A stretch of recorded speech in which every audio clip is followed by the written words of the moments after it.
Now let's work on handling our login screen state by using something called a qubit. As I mentioned before, qubits are blocks, but without the events. With qubits, your block has methods that you call, and those methods will emit state. Based on that state, your UI will update accordingly. In our login screen, we want to be able to track the fields such as the current state of our email field and the password field.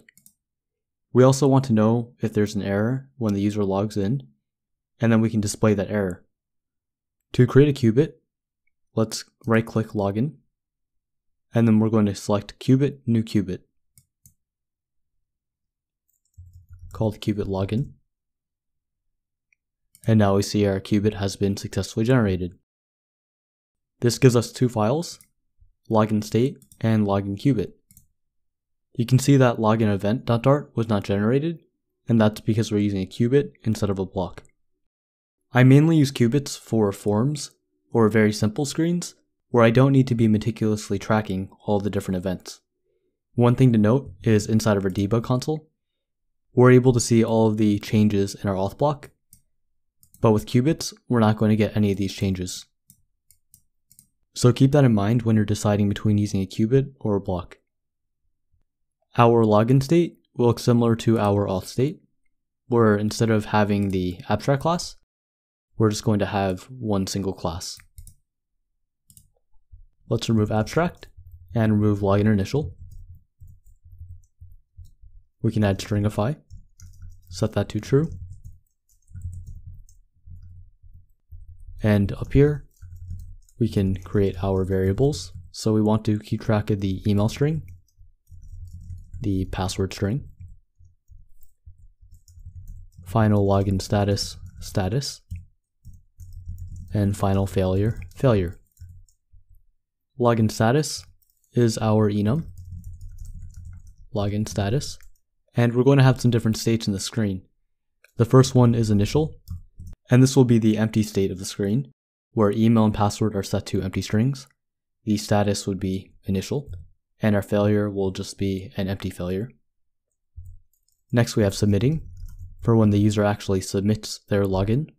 And then because we know the user is currently signing in, we make sure to disable the login button, so the user cannot spam the sign in button and break our app.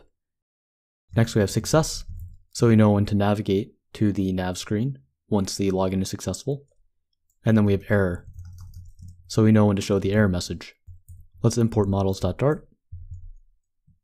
And then our login state, we're going to have @required this.email, @required this.password, this.status, and required this.failure. Make sure you import meta.dart. Before we forget, we can add all of the variables here to the props. And then we need to create factory login state initial. And this is our factory constructor for our initial login state. Return login state. And here we're going to populate email as an empty string, password as an empty string, status, login status, initial. And then finally failure, we can just put const failure. And failure will evaluate to an empty code and an empty string message. Finally, we need to create our copy with function, and I'm going to be using an extension called Dart Data Class Generator. This one right here. And this actually allows me to generate the copy with method by hovering over the variables here, hitting Command period on Mac or Control period on Windows, and then selecting Generate Copy With. And that creates my copy with. The copy with method allows us to modify our login state while still maintaining all of the parts we don't modify. So if I try calling copy with on our login state, and I change the email, then our login state will change the email, but because password, status, and failure are all null, then it just sets the password as the existing password, status as the existing status, and failure as the existing failure. Now that this is all done, we can go back to our Login Cubit, and here we can start fixing it up. So the super, we want the initial state to be login state dot initial. And then we want to have some methods that will actually modify our login state.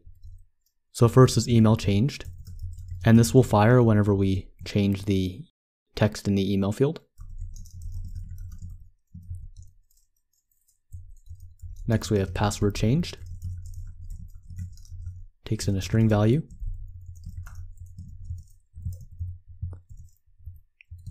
And then we have login with credentials. And we don't need to pass anything into this because we're able to access our email and password via the login state. When our email changes, we want to emit a state, and state is our existing login state. We can call copy with, setting the email to the value, and setting the status to login status.initial. Next we have password changed, and that will be password that we set to value, and the status will be login status.initial. The reason we set the status back to login status.initial when these are types is so our login status is able to change back from an error state, if there's an error, back to the initial state. And then if Firebase gives us another login error, then the state will change back from initial to error. For login with credentials, we're going to use a try catch block. And here we can uncatch the failure.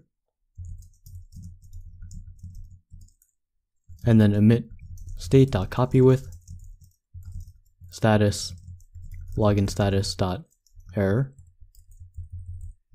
and also pass the failure, which will be error. Here we want to call our auth repository, and we're going to create a dependency for that in a second.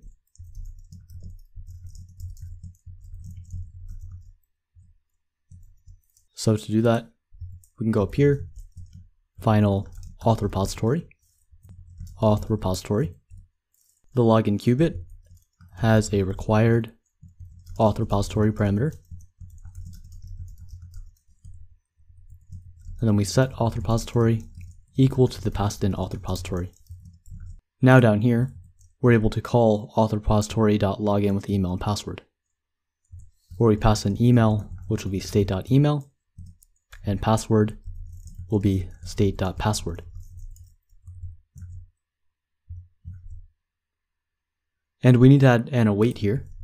So we wait for this code to either succeed or fail.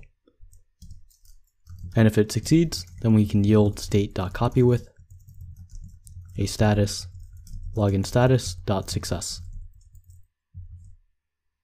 Here we should also add emit state.copywith status login status.submitting. And this is how we know that our user is currently logging in.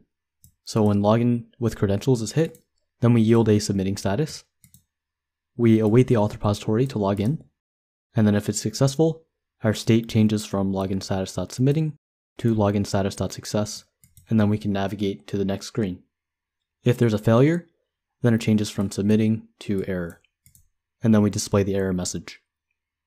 One thing we can do to make sure our login with credentials does not fire when our status is currently submitting is by checking state.status is equal to login status.submitting, and then just returning, so the rest of the function doesn't fire.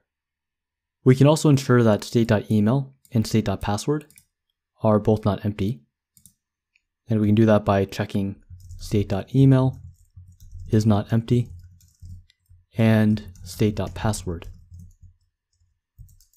is not empty. Now whenever I'm checking if the strings of my form are not empty, I like to actually put this inside of my login state. So let's copy this, and inside of login state, we can create a getter, bool get is form valid, and then this will return if email is not empty and the password is not empty. And now we can clean up our login with credentials and change this to state.isFormValid. And this makes our code a lot more readable. In the next video, we'll actually learn how to hook up our Login Cubit with our login screen.